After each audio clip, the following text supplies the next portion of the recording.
Do you want access to bonus episodes, reading lists for every episode on the history of fresh produce, a chat community, discounts for all the books mentioned in the week's podcast, ad-free listening, and a bi-weekly newsletter? Sign up to the History of Fresh Produce Club at app.theproduceindustrypodcast.com. Hello, everybody, and welcome back to the History of Fresh Produce, the podcast series that explores the fascinating and often overlooked history of fresh fruits and vegetables. Here are your hosts, Patrick Kelly and John Park.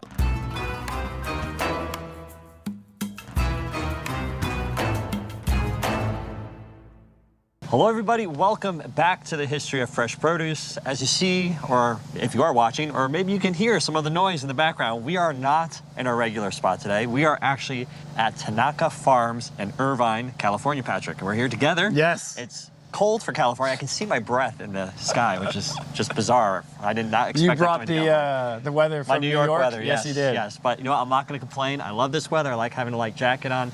And this is a really special episode because we talked a little bit about the story of immigration and immigrants in the farming community in the U.S. earlier this summer. We did. And we touched on a lot of different cultures that came through and labored on the farms of America. But today we're diving deep into the Japanese-American story. Yes. And we figured what better way to do that than to be on site at a Japanese-American farm. One of, we don't know how many are left, but I can tell you, it's very, very few. So this is an extremely special thing for us to be doing, and we're very grateful for the Tanaka family. And we're not going to be telling this story by ourselves, are we? No. We've got someone from the family, someone from the farms that's going to tell us a little bit about the history, a little bit about the farms, and just talk about, you know, how they make it in Irvine, California. I mean, you got to remember, Orange County.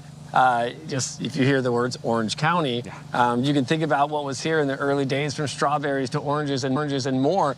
But it has turned into more commercialized, right? I mean, if you think about Huntington Beach, you think about, Irvine, you think about Mission Viejo, you think about all these places. As a kid, I think about like avocados, I think about citrus. Today, that's not what they think about, right? So it is fun to be on a farm here in Irvine during one of the largest trade shows of the year that we're attending as well.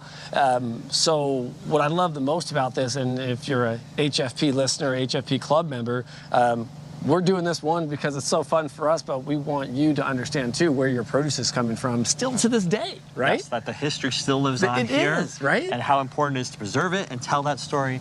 And so let's get Glenn on, and we will begin telling that story now. Let's do it. Hello, everybody. Again, we are at Tanaka Farms in Irvine, California. And joining us is Glenn Tanaka of Tanaka Farms. Glenn, thanks so much for allowing us to be here and to share your story and show us around your farm. So people haven't obviously seen this yet, but Glenn was kind enough to take us around the farm so we could see firsthand what's happening on the farm. Well, first off, you got to call me by my stage name, Farmer Tanaka. Yes. Come on. We're not farmers anymore. We're in the entertainment industry. Yeah, it's true. That's why we got Dan, the produce man. You know, we got Ross, the produce boss. It is. There you go. You know, there's got to be something behind the story, right? It's all about marketing. I agree with that. So what we wanted to share with the listeners today is obviously your story, personal story, your family story about coming to the States, becoming farmers, the contribution you made to the wider agricultural community in the United States, and of course tying that in with the general Japanese-American history in the farming in the United States, because it is such a rich history, a history that honestly I don't think many within our industry even know. I certainly didn't learn it in school. And I think the best place to obviously start is at the beginning, like we always want to do. And so the first Japanese immigrants came here during the late 1800s, because before them were the Chinese. And they came over obviously for the railroads and things like this. And then there was the Exclusion Act of Chinese. The American government no longer wanted them around, but they still needed people to farm. They found out there's a labor shortage. Yes. So they figured, okay, the Japanese can fill that. So because obviously the Japanese were in Japan, what did they see attractive in America, particularly, that said, we should go to America now? Well, for the Japanese, of course, they were having their economic problems, and especially in the poorer regions where it's agricultural history over there. So they were having issues, and opportunity came up with. So I give a lot of talks, and people want to hear about the history. And what I found out was, when I started talking about my personal history, they became more interested in the Japanese American history. Yeah. So you talk about the Chinese Exclusion Act. So I start off with saying, well, we blame the immigration of Japanese over on the Chinese because they wouldn't let any more Chinese in. So yes, they found out there's a labor shortage, and so the Japanese filled that void. And of course, they came from the poorer parts of the country, which were really the agricultural areas. Yeah, and that was the Meiji Restoration. Obviously, a big industrial push by the Japanese government to modernize as quickly as possible for their defense, because they were worried that the same thing was going to happen to China as it did, with a lot of European powers coming in and basically taking control of different segments of their economy and government and things like this. And so, like you said, there's a huge agrarian population in Japan. Yeah. And what's interesting, I read about that as well. So this is, again, very rich, deep history that goes back centuries. And it really started with the Tokugawa regime. They established this very particular hierarchy. And we talked about this, Patrick, in another episode we did about Japanese foods and fruits and vegetables. But the farming class was actually the second from the top. That's how valuable. Very revered profession, which is, here in this country, not that we look down on the farmers, but the agricultural worker is really at the bottom of the totem pole. And so that's why we talk about, even the Japanese, it's the new immigrants that are doing really the hand labor in the agricultural fields. And what's the first thing we want to do? Better life, create better life for our children, get them out of agriculture and mainstream into so-called industrial work. So It becomes industrial, right? And I think we talked about this when we were touring the farm, about how we, as I'd say the globe, views immigrants or even the people who pick fruit. I mean, obviously we're in America, so that we see a lot of immigrants that are picking our fruits and vegetables here. But in Japan, this was more of an upper scale. Like, if you were a farmer, you were able to produce, you were able to create a living, you were able to do things that provide for the community. So it was in a higher esteem, right? And in today's world, we look at that as that's the jobs we don't want to do. Yeah. But what I've noticed, right, from obviously visiting many farmers in my life, of how they pass down farming from generation to generation, is no different than those secret recipes, yeah. right? It's something that it needs to be held on to, because these practices, right, can be refined over time. But knowing this was like gold, right? I mean, it was their expertise, but it was more, I think it's more really the success of the Japanese American farmer was not so much their expertise, but it was because they were willing to do the manual labor. They grew all the labor-intensive crops, strawberries, tomatoes, all the fresh produce that requires lots of manual labor. John, we even talked about the Great Migration, right, to Chicago, about how the Africans, right, could grow beans, could grow tobacco, right? And some of these things were never in the States, right? Yeah, correct. How did we know how to grow them? It wasn't the white American man that knew how to grow it. No, they were taught, right? And why did they have slaves? Because the slaves knew how to grow. And then that helped, obviously, the white man. But we've talked about that in the Great Migration, of how did tobacco growing happen in the Midwest? Well, it came from Africa to the States, and then migrated up. So, just like everything very in the important. States. Yeah, just like everything in the States. Everything was brought in from other countries and other areas. 100%. And that's what makes it what we are. Oh, exactly. It makes the country that we're in today, right? Yes. We're a country of immigrants. Yeah, absolutely. And so coming back to the Japanese Americans, the first ones that came here, so some terminology for our listeners. So the Issei, right? Issei, first generation that actually migrated over. Yes. Right, and then you have the Nikkei, the second. Nisei, second generation. And then Sansei, the third generation. Third generation, and that's yourself, yes. Uh-huh. So the Issei that came here, So like you said, they were farmers by trade mainly. They had at least that knowledge because, again, 80% or so of the population in Japan were farmers or working in an agrarian society, so they had that knowledge. And when they came stateside, a lot of them were settling on lands. Well, again, let's be clear, they weren't owning lands. They were working on these lands. Working the land. Okay, but a lot of these lands were not great quality land. And what I thought was fascinating reading on this is because, again, only I think about 16% of Japan is actually arable that you can actually farm on. They had to work in very small plots, and they just had to get the most possible out. It's almost like, I don't know, like an IKEA store, right? You have these very small things, you maximize every little inch. That's what the Japanese farmers were doing. And they did that so incredibly well when they came over here that technology became so eye-opening to a lot of white Americans whose approach was honestly just to expand. Yeah. Just expand. Right. So of course, you know the alien land law, right? You couldn't, as an immigrant, you couldn't own any property. So that was already in place when the Japanese were immigrating over. But the success of the farmers in the early 1900s, around 1910, they amended that alien land law to include leases. So it only allows short-term leases, 3 years. Yep. So they brought the Japanese farmer, reclaimed the land 1 year, second year get a crop, third year by the time they got growing well, they were forced to abandon that property. So really the success of the Japanese farmer really changed a lot of the laws also. Right. Just for them, yeah.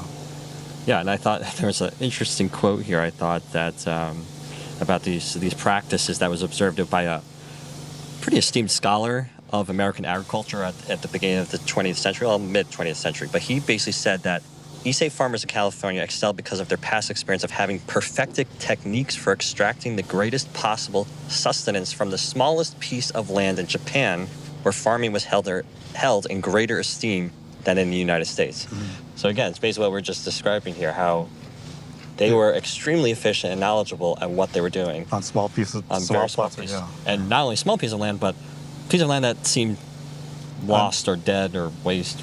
So you talk about that. You moving forward a little bit. Actually, when the Executive Order 9066 came about in February, right after the war, and they were looking for locations for the 10 concentration camps throughout the United States.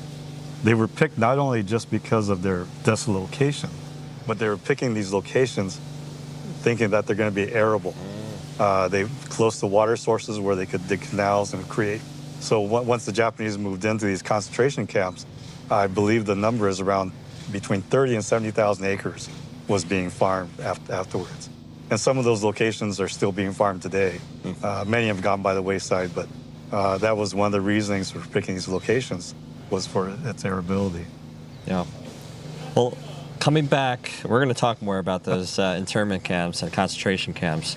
As it pertains to your grandfather who came here. So tell us a little bit more about his personal journey.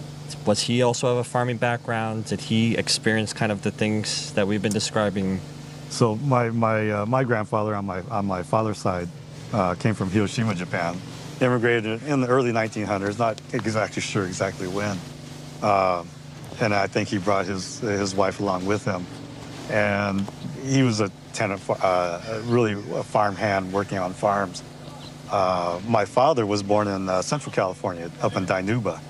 And he's what they call a kibe. He studied primary school here in the States, and then it was very customary to send your children back to Japan for secondary school. And he returned before the war. My uncle actually got caught over there during the war.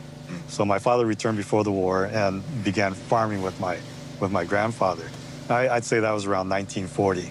And then obviously 1941 is when the war broke out. So my father was fortunate, I'll say fortunate. He was one of about 5,000 to 10,000 Japanese that actually left the West Coast voluntarily. When the Executive Order 9066 came about, there was about a 30-day window where if you could get sponsored by someone off the West Coast, Okay. you're able to leave. But it's the same thing. Take what you can carry and what you can get in your car, vehicle. And so they had friends in Utah, and they were able to get letters and recommendation, sponsorship, and they relocated to Utah.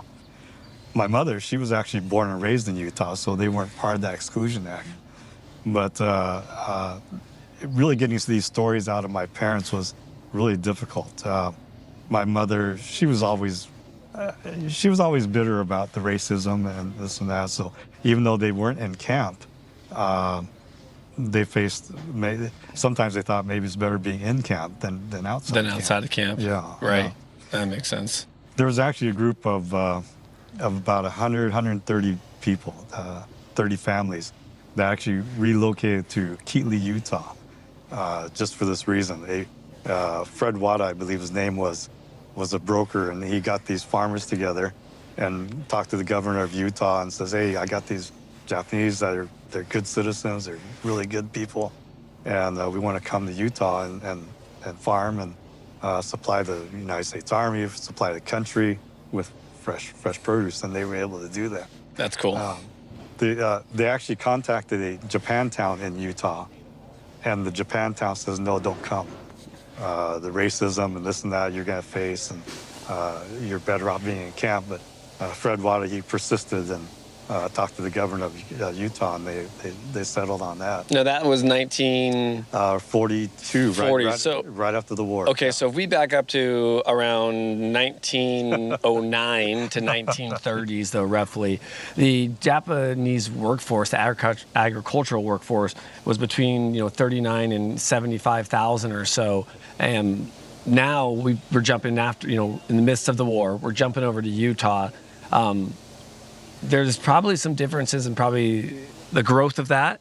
And then we've also noticed, too, with them being in the farmies, the pay, right, John? I mean, that's one thing we saw, too. And we've noticed this with other history, right, on how agriculture workers are paid. And I'm showing here, we have a census from the time period that shows Japanese wage workers working under the white employers earning 14% less than their counterparts. Listen, with 40 to 75 or 80,000 workers, I think they're the ones who actually are doing everything, as we've always said, right? Looking at that workforce. So it's interesting to see no difference. You mentioned Dinuba. My dad still lives in Visalia.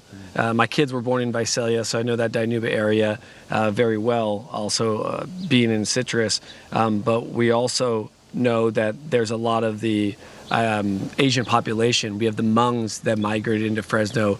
They heavily help with the agricultural labor community. Everybody thinks it's just Hispanics. And it's not. It's the new immigrants. Right? Yeah. So, recent again, during the war, Hmongs sought asylum, and I don't know how, but they ended up in Fresno. Yeah. So the agricultural workforce grew off immigrants. I always say, one, because white people wouldn't do it. We always say they would not go out and pick their own fruit. Two, I believe that they have a passion for farming too. There's a lot of the immigrants that come in that they love being out there. I've met so many people in the citrus world that are farm labor contractors, right? And they love what they do. They enjoy working the land. And I talk about this when you connect with nature, right? I say there's nothing better than connecting with the land and getting away from everything and being able to, I go on a hike for 4 days in the Dominican, but being able to cook on the, hike in the mountains, go get your own water, and be away from technology and everything, connecting with the land is just so big, right? Right, Glenn? It is, but you do say that, and what's the first thing the immigrants do, though, that are working the fields, is I want a better life for my children. How can I do better? Yeah. And so it's and the Japanese are no different. Over half of the Japanese immigrants that immigrated over, were involved in agriculture. Either they had a farm or they worked on a farm, and of course the first thing is let's make a life for ourselves. Let's do well and get our children out of this. Yeah, 100%. But one speaking of the intensity of the farming again to them. There's one special crop in particular, and we talked about this when we were riding around the farm, that the Japanese Americans really, America really owes everything to the Japanese Americans for this one crop. And that, of course, is strawberries. Strawberries. not only strawberries, actually tomatoes. Tomatoes. The way I understand, I've heard in Los Angeles or California actually, they grew about almost 100% of the tomatoes, fresh market Really? tomatoes. Didn't know. They were about 90% of the strawberries In America. in California. Yeah. So isn't it crazy that today we're having all of these arguments over Mexican tomatoes versus American tomatoes, that American tomato farmers are pretty much being put out of business because of all the imported Mexican tomatoes. And isn't it interesting that the reason why there's strawberries or tomatoes here, which we're finding out more and more, is because of the Japanese Americans, but yet we're pushing out American tomato farmers in a sense because we need cheaper imports year round, right? So interesting, right? And it's because it's a high labor-intensive crop. Right. And labor here is very expensive. You bring it from Versus other countries, Versus right. other countries. So it's the same old adage that's why the Japanese were so good at and profited from those crops, because they were high labor intensive. And they're high yielding too, High yielding, so they yes. could get a lot. Again, it comes back to that small plot, maximize outputs to make the most money, and strawberries did that for them. And it was interesting too. I saw in 1970, the Central California Berry Grower Association, which became Nature Right Berry Growers in 1922, included a bylaw stipulating that half its board of directors were Japanese. I mean, that's how much they recognized that the Japanese were critical to that crop. And that was formed, I believe, in 1920 or so. Right, yeah. Very early. 1922. 1922. And I believe the bylaws were written both in English and Japanese. Yes, that's right. Well, if you also look at some of the stats we have, in the 1920s, 5,152 Japanese farmers held 361,000 acres in California and produced crops valued at $67 million. And that led into the formation of anti-Japanese associations and increased animosity towards the JA farmers too. Yeah. So there's a lot that's happened here. I talk a lot about this to people I talk to and try to get across the message that the Japanese farmers were swayed the perception of the Japanese to the Caucasian public. Yeah. And it wasn't just racism, it was economics, because they were successful farmers. The figure I heard was the average Japanese farm averaged about $342 an acre. The average farm itself averaged about $42 an acre. That's huge. But again, it's because of the labor-intensive value Right. of those crops. Yeah. We appreciate Glenn for being politically correct too. Us Netherlands and Canadian over here are saying white people. Listen, Good job, Glenn. We're proud of you. Listen, history doesn't know, it only knows Sometimes facts. you gotta okay? just be blunt, right? But to your point, Glenn, because they were so successful, and that it bred that jealousy. We've seen it again repeat over and over again in history. Doesn't matter what country What it crop, happens. what- yep. Okay, it happens. And so obviously with that, the government stepped in. They start passing acts, right? Acts, yeah. Just as they did with the Chinese. So first in 1913, you had the Alien Land Act, and then of course the Immigration Act of 1924, which is basically trying to make sure that land doesn't end up in the hands of foreigners, specifically Asian Americans. Yeah. And that's when they started. The Japanese American families were awake to this, and they said, okay, well, we will then transfer this to our next generation who are American born. American-born, yes. Yeah, and so you talked about they cut the immigration of the Japanese off. There's actually the Gentleman's Agreement. That's right. Yes. And what that did was Japan agreed to not send any more males over, Yeah. but they allowed children and wives or potential wives. And so that came about the picture bride, Yeah. where they would send pictures of the women over to the men in the States and says, oh, yeah. And so the boat would come over, and they'd be standing at the boat with a picture in hand looking for their picture bride that's coming over. That's interesting. Yeah, so that's that's where quite that a came scene, about. But it was a rude awakening for many of these women that came over, because especially if they weren't from a farming area, they were from the city. Well, over half the population here were farmers. And so for a city woman now to be a farm wife, that was extremely, extremely difficult. I've seen that. It's interesting you say that too, is that I've seen that in traditions of today. I've got friends that are South Korean. I've got friends that are Japanese and even Chinese, and they've lived here, and their parents have helped them get a wife. Oh. And really it's more or less like they've met, right? But it's Friend of a friend, and yeah. there you go. And then next thing you know, it's like they're connecting with you on Facebook now, right? And then boom, and then I've seen then all of a sudden then they come over to visit. And I love what you said this because my best friend who lives here in Irvine is South Korean, and he's married to another South Korean. They met at college when she was here. He's more of an American. He's an American. He's been here since he was eight years old. And I say this because they met. She went back, but years later, they found each other through a friend. We're sending pictures. Boom, they ended up getting married. This is where you're like, okay, get on with the story. The point was what you just said. She is a city girl. Jihoon Farming. is a farming background. His dad worked for the kind of the USDA for Korea, the Korean Department of Agriculture, lived on a farm, all this. When Jihoon moved here, he lived in upstate Orange County, New York. Farmers markets, they had greenhouses. When she came over to the Central Valley of California, Glenn, she had no idea what was going on. Culture shock. It was like, what are we doing here? And if you know Jihoon, which you do, and Jihoon, he's all about the land. He's all about ag, right? So it's funny that you said that because even today, it still happens today. It's just in a different way of how the culture still connects together. Even though you're a Japanese American, you still might be looking for a Japanese woman. Same thing with Jihoon, wanting to keep the culture and that alive. So I love that you said that too. It just translates to today's world. Well, for many of the men that were over here and sending back for a wife or looking for a wife, it was not only for companionship, but it was another farmhand. Yeah. And they have children to work on the farm. Yep. And so the women, when they came over, and this was in the day when the man ruled the roost, and it was the women worked the field in the daytime, and nighttime they're cooking, cleaning, doing laundry, and all the housework and everything. Not today. No, certainly not. But look, the Japanese Americans, in spite of all these acts, they were still very successful. They were growing. They were, again, producing the majority of the California crop. But World War II hits, and things are about to change drastically for the Japanese Americans, and we are going to get to that right after a break. We'll be right back.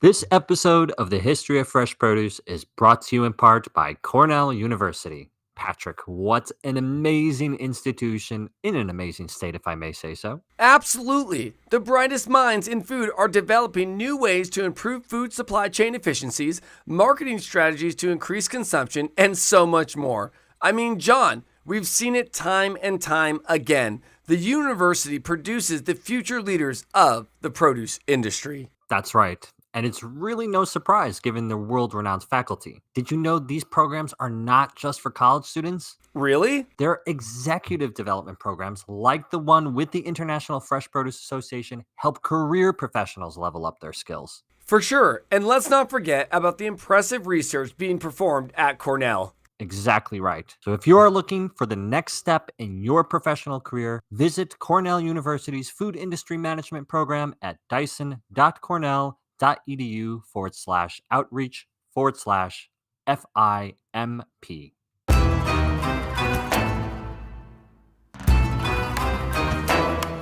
Hello, everybody. Welcome back to the History of Fresh Produce. So we left off before break with some very dramatic news that World War II, has been happening in the U.S. It's happening. The U.S. is about to enter because on December 7th, 1941, Japan bombs Pearl Harbor. Pearl Harbor. Yeah, not Pearl Harbor. I don't know why I said Pearl Harbor. And for the Japanese Americans, obviously this is a significant development because 3 months later, FDR signs Executive Order 9066, which forces over 120,000 people of Japanese ancestry out of their homes into concentration camps without due process. And this is a big deal because if we're talking just a year earlier, 1.8% of of the population of California was Japanese. Okay? Yes. 1.8%. But this group of people were raising 40% of California's produce, 90% of California's snap beans, celery, peppers, strawberries, 50 to 90% of its artichokes, cauliflower, cucumbers, spinach, tomatoes, there's the tomatoes, and a whole slew of other crops.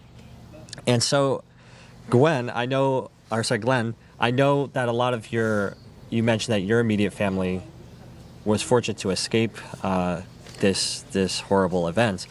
But tell us a little bit about families who do know what happens exactly during this narrow period in time where this executive order comes out and they start rounding up this group of people. Yeah, so Executive Order 9066 came about in February, about 2 months after Pearl Harbor was bombed. So they had this already in mind, but for the Japanese Americans, they knew probably something was up and coming. But really, once the order came out, they had there was a period, about 30 days, where they said, if you want to leave the West Coast and be sponsored, you can leave.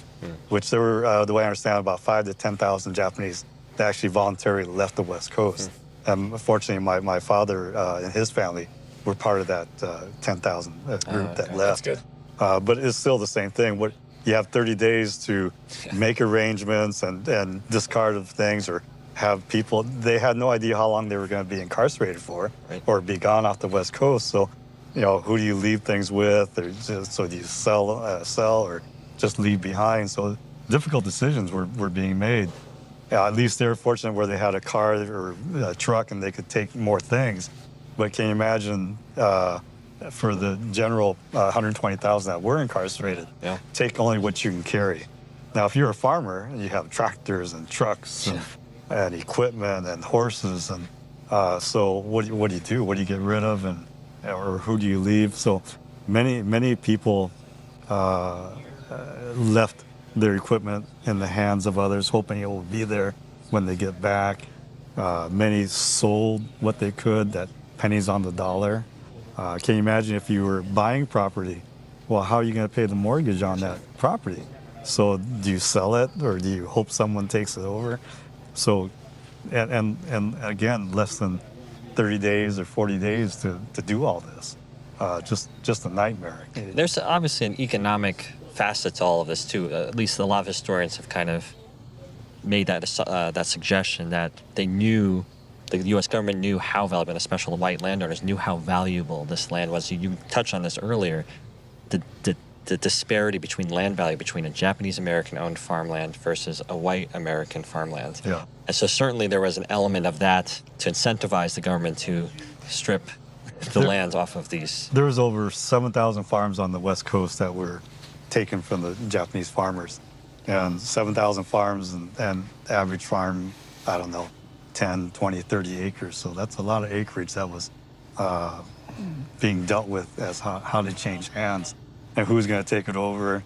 Well, obviously, this was coming up on springtime when many crops were going to be harvested, ready to be harvested, the leaf crops and things like that.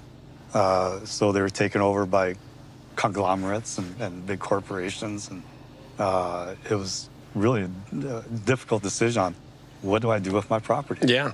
And I bet that made, I would say, looking at the fresh produce, biggest crop was strawberries and tomatoes. I guarantee you those crops declined. Yeah. 100%. I mean, I'd say 100%, but like they were on the verge of going out of business, right? Because who's now who's going to pick it? Who's going to harvest it? Who's tending to the lands? Yeah, you took all the labor away. I mean, you got the equipment and the horses still out the property, but nothing's really happening. Yeah. So, and what about these concentration camps, or they were war relocation authorities, WRAs? They had to start growing their own food. Yes. They had to start doing this. So again, now we're back to long hours. It's almost like slave treatment. Hey, we're going to put you in a concentration camp. You also have to survive. We're not going to feed you. I think that's one of the things that was brought up. They had to have fresh vegetables, right? So people of all ages were working in the processing centers. The work was rigorous inmates. They were provided equipment, right, to meet those demands. But their diets were probably insufficient for the physical work that they had to do, right? Yeah. So it's no difference than some of the camps we've seen overseas, not in the United States, right?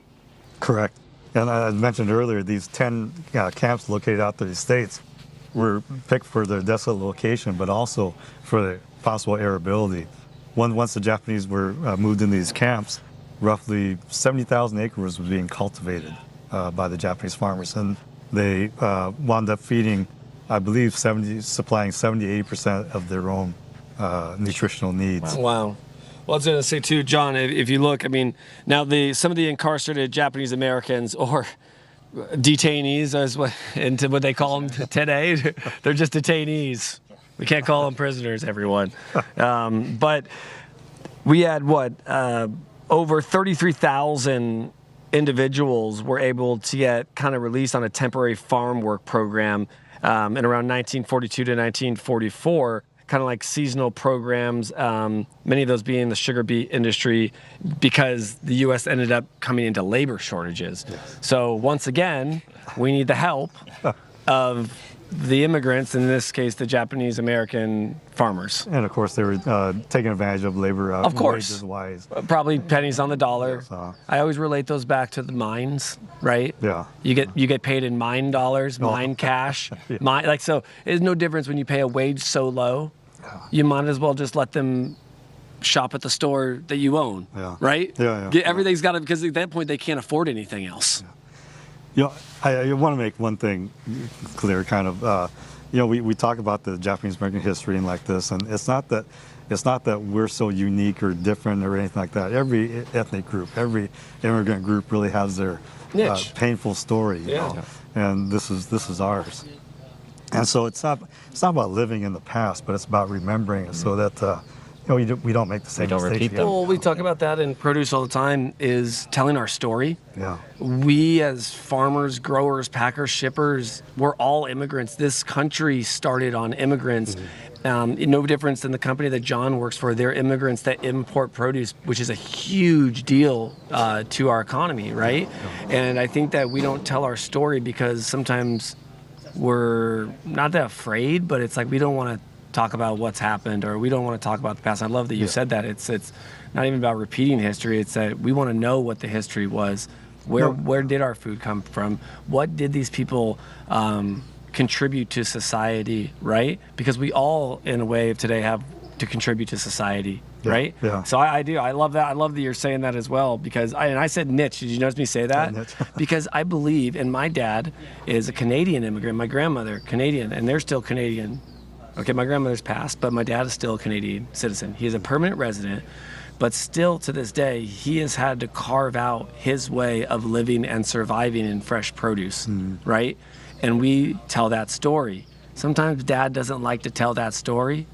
He's a little upset about that story, that he came over and had to do all this, right? So I think that telling these stories is good for the Japanese American, the Mexican American, all the immigrants that are producing the farmland here in the United States. You do mention that. You mentioned that it's hard to get the story out, and I think that's not just the Japanese. Many immigrants, All of them. They have a hard time talking about their history in the past.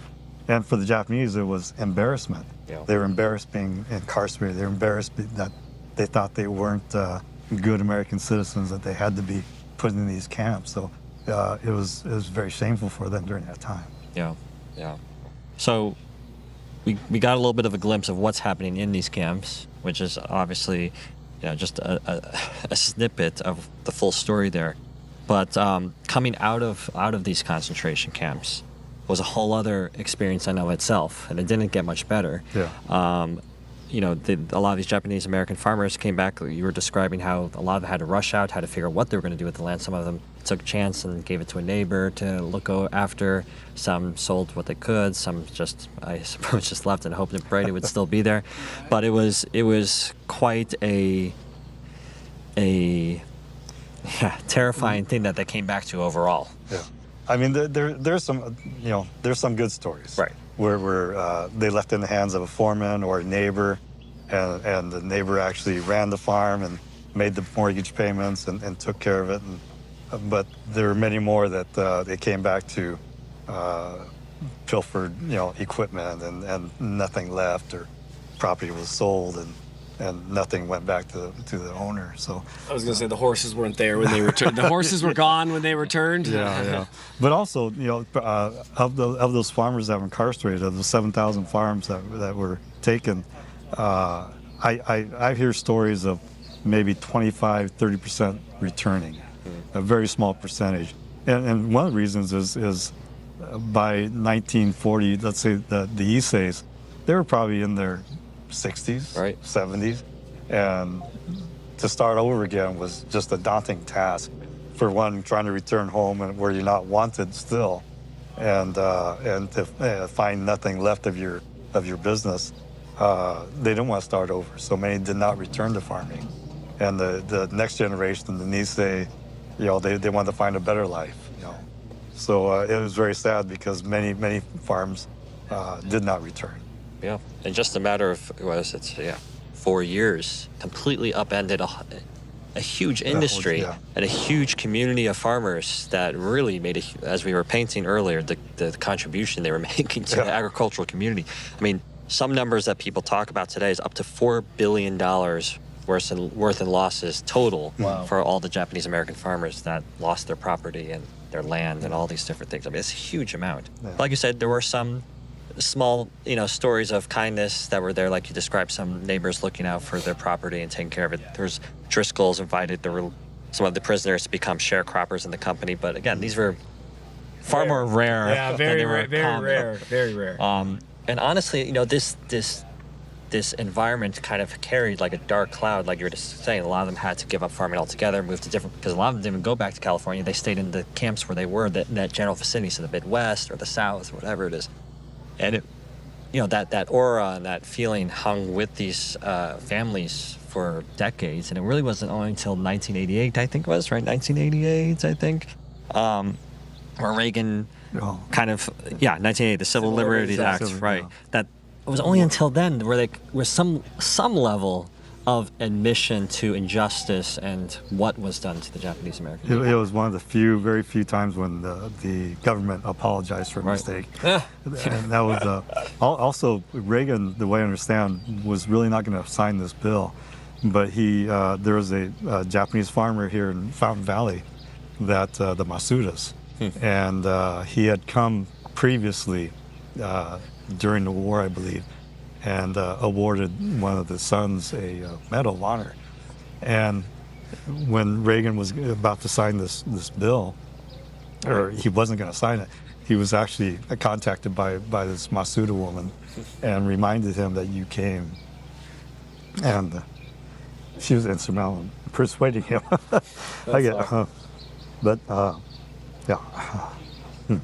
That's awesome. I would say it's awesome that it was able to get pushed forward and communicated in the right way. One thing that I talk about is there's going to be issues, especially in a country that's full of immigrants and people that are not from this country. But the one way to do that is by getting the community together, communicating, and getting that right person to push it through to the next person in line, right? Because I always say this, when you have kids, it takes a village to raise a family. It really does, because everybody in that village, in that community, plays an important part. So I appreciate you getting a little emotional too, because it makes us really understand the history and what the Japanese Americans have put into it and what is still happening today in your heart too.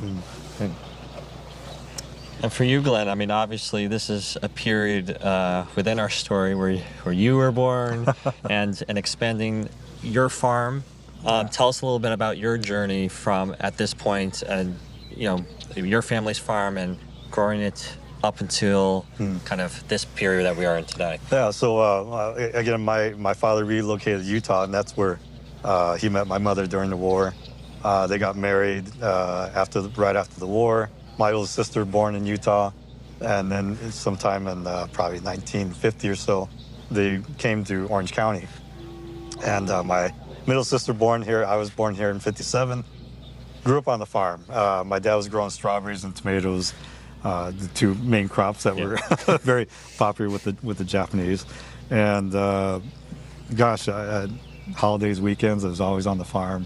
You probably remember coming back to school after summer vacation, the teacher what'd you guys do? Where'd you guys go on summer vacation? I was on the farm. So I went to Cal Poly Pomona with the idea of I got a degree in ag business, and it was never said I was going to take over the farm. It was just kind of understood. I'm the eldest son, and in the Japanese community, that's kind of the oldest son takes over. And so I wanted to be a big-time farmer. My wife I met at Cal Poly Pomona. She's a small farm in Riverside, she really didn't want to marry a farmer because she knew how. She knew. Yeah, she She knew. But I'm pretty irresistible.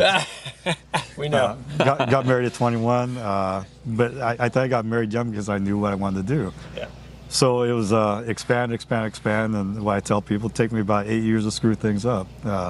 Got into debt up to over my head, had a couple bad years in a row, couldn't get any more money from the bank, so we had to downsize, and that was very emotional for me and tough because all of my peers were my dad's friends.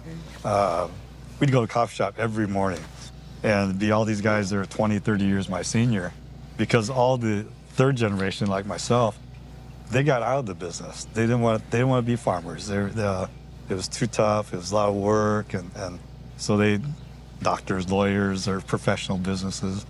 But I guess I wasn't very bright, so I took over the family farm. But anyway, so all my friends were my dad's friends. So when this period came about, it was really tough for me because they were well established. They weren't expanding. Not like me. I wanted to be big, so I wanted to expand. So when we had downsize like that, I felt like a failure in my dad's eyes, and so it was really tough. So all through the late 80s and 90s, it was a real struggle. I took on partners. I did custom farming. We started doing farmers markets and this and that, and it wasn't. The story is my son's preschool. We brought him out to the farm, and they really loved it. And teachers told their friends, other teachers, and other schools wanted to start coming out. So by 1998, when we moved to this piece of property, we probably had about maybe 80 schools that were coming out, and for us it was a community service type of thing. But we were also struggling. We thought, gosh, we need to make a living somehow. And so when we moved here, we added a wagon ride, a petting zoo, and kind of dressed up the tour a little bit. And of course, we had to, charge more money. But the schools just really, really loved it. And so after about 3 years, it was based around our pumpkin patch, and the key to our pumpkin patch was it was pumpkins actually growing in the field, and more importantly was our vegetable patch, where the kids would get out there and actually pick vegetables out of the ground, and the teachers really loved that hands-on experience. And so after about 3 or 4 years, that became very successful. We probably had, 150, 200 schools that were coming out, and we were still growing strawberries. So in the springtime, we added a strawberry tour them around the farm, and let them pick sample fruits and vegetables, and of course get out and pick strawberries. And man, they just really, really loved it. So today, the actual produce that we grow and sell is maybe 25% of our business. 25% is the schools that come out, and 50% is actually the agri-tours and the entertainment, where schools come out, or not schools, but families come out and bring their family and enjoy a day on the farm. So our motto now is educating, entertaining, and feeding families all year round. So farming is really just the basis for our agritourism part. For your new business. It's a new business, yes, right? Yes, it's our business model. What's great about it is you can tell the story, which if you were here with us, everyone, there's a story of a lot that has happened. But you get to learn the history too, behind what's here today. So it's really neat. We get a lot of educators come through, and nowadays high schoolers maybe get a paragraph or 2 paragraphs about the incarceration of Japanese during World War II. So now we have an opportunity to educate these educators come out, and it's really, really great to see them stop and look at the boards and ask questions. Because we get 600 schools getting through every year, which is about maybe 3,000, 4,000 teachers that see the board. And so it's a great opportunity for us to not only talk about agriculture, but the Japanese-American history of that. Now, one fun thing that we learned about Glenn here is that he received the Agriculture Achievement Medal from the Agricultural Society of Japan for the activities on the farm in 2017. So that was really quite an honor, and it kind of goes back to our community service that we do. I think we got some recognition because in 2011, when the earthquake hit the northeast coast of Japan, with technology now, one of the first things I saw was farmland being washed away when that happened. And so I belong to the OCO club, and we have 300 members, and it's a great volunteer organization. So I saw this in March and thought, let's have a fundraiser for him. And so in June, we put on this fundraiser called Walk the Farm. And so just a simple walk around the farm, sampling fruits and vegetables. And we raised about, I don't know, $70,000 or $80,000 that first event. And we sent that to farmers in Japan that suffered from this disaster. And we continue with that even today. We still have that fundraiser. It's a Saturday of Father's Day weekend.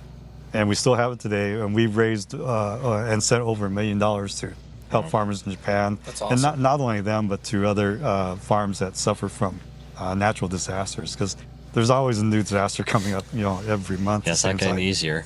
Yeah. And so I think we got some recognition from that. And the Japanese government, recognized that. So it is really nice to see that, our work is recognized. I love it. Yeah. Congratulations. No, it's an amazing legacy that you're carrying through, and it's obviously a very important one. Obviously, not just to yourself, but I think to the broader community, especially here in the States. We definitely encourage all our listeners to visit Tanaka Farms, immerse yourself in the history, and like Patrick described, there's a beautiful board, a wall of different boards of different Japanese American farms and their stories. Like I was telling Glenn earlier before we went on air, just a fraction of them. There's over 7,000 farms. So there's just a handful, but it's amazing. And beyond Tanaka Farms, I mean, just the Japanese American legacy is huge in agriculture in the U.S. today. We don't realize it's a lot, but dry farming, which is becoming even more relevant in today's climate, as climate change is making the land drier in this part of the world. These are techniques that came over from the Japanese that are so critical and becoming more critical to American farmers today. Yeah. And I think, one of the lines I wanted to close out with, because I thought it was a beautiful proverb, and I'm sure you know it, Glenn. And hopefully I don't slaughter the Japanese here. I'll say it in Japanese first. It's Ame futi ji katamaru. So after the rain, earth hardens. And it's a beautiful proverb that really explains the Japanese American story and their resilience. Resilience, yes. So they talk about gaman and everything like that. It's all about enduring. Absolutely. So we can't thank you enough for having us, for sharing your beautiful story, your farm. And again, we definitely encourage everybody to really come here, learn the roots and the story about the people that have been here for centuries and that really have changed the way we farm in America. So I appreciate the opportunity. Thank you. Thank you. So until next time. Until next time. Yes, it's goodbye for me, John Papp. And goodbye from me, Patrick Kelly.